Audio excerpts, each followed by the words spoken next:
त्रिपाठी जी। श्री राधे राधे। राधे राधे महाराज जी पढ़ाई, कैरियर और भविष्य की चिंता में मैं कई बार तनाव और उदासी में डूब जाता हूँ। इसी समय पर मैं कई बार कमजोर और अकेला और अपने आप को कमजोर महसूस करता हूँ। महाराज जी सहायता कीजिए। सहायता तो भगवान की लो बच्चा। अगर भगवान का नाम जप करोगे ना तो तुम्हें भगवान की सहायता मिलेगी, वही सच्चे सहायक हैं। अकेले पूरा जीवन हो गया, पूरा जीवन अकेले हो गया और उन्हीं की सहायता से चले हैं। हमें कोई सहयोगी नहीं मिला। कहीं भी अगर सहयोगी मिले हैं तो संत जन मिले, वो भगवान के ही स्वरूप हैं।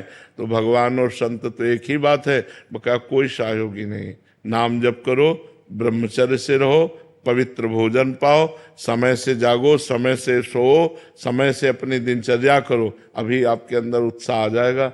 व्यायाम करते हो? हाँ, अभी उत्साह आ जाएगा।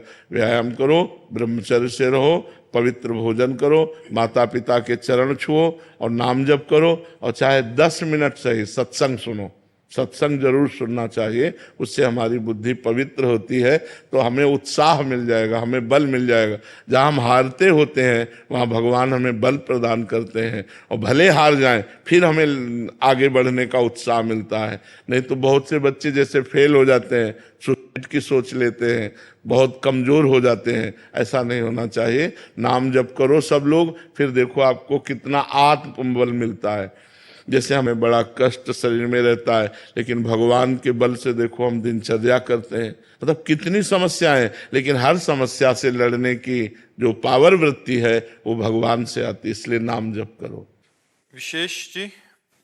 राधा वल्लभ शेरवंश महाराज जी मेरा प्रश्न है कि आपकी कृपा से भजन बहुत अच्छा चल रहा है। जैसे आपसे सुना है भजन के लिए भोजन शुद्ध होना चाहिए, बट आजकल खाद्य पदार्थ और प्राकृतिक संसाधन अशुद्ध होने लगे हैं। महाराज जी ऐसे में साधक की दिनचर्या में इससे प्रभाव पड़ेगा? हाँ, उसमें भी हम शुद्धता निकालते हैं। उसमें भी हम शुद्धता निकालते हैं कि हम बाजार का बना नहीं पाते हैं, अपने घर का बना पाते हैं। बाजार की चीज पाने से फर्क पड़ जाता है। अगर हम वही माना कि अब उनका मूल स्वरूप तो अशुद्ध हो ही रहा है, लेकिन हम अपने घर में शुद्ध करके बना के पावें, वो अच्छा बाजार के चीजों से बचे।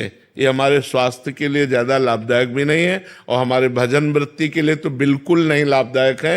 ये रजोगुण पैदा कर देंगे, भजन में रुचि नहीं होने देंगे। और आजकल प्रायः ऐसा ही होता है